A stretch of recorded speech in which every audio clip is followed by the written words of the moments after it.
大家好，我是小鹅。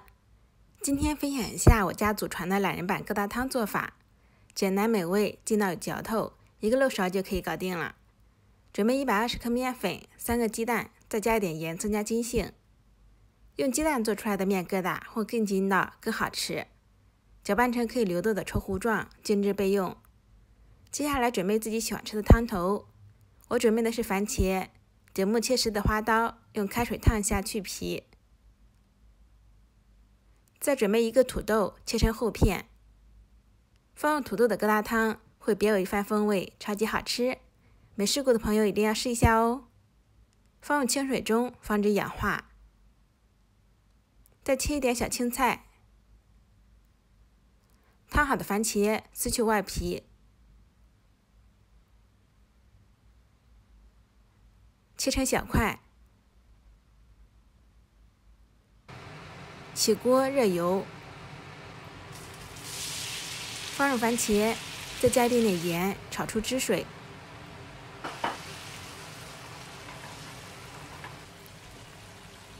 放入土豆块，翻炒均匀，大约30秒左右。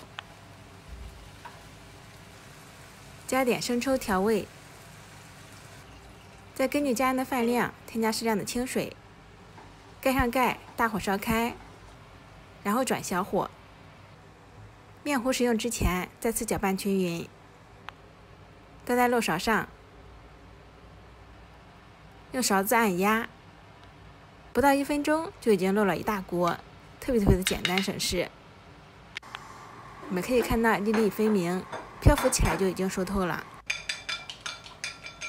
再准备一个鸡蛋，引入锅中，出锅前放入青菜。再加适量的盐、葱花、小磨香油，搅拌均匀即可。哇，真的好香啊！已经闻到了浓浓的香味。疙瘩汤这样做，筋道有嚼头，粒粒分明，而且不浑汤，真的特别的好吃。喜欢的朋友赶紧试试吧。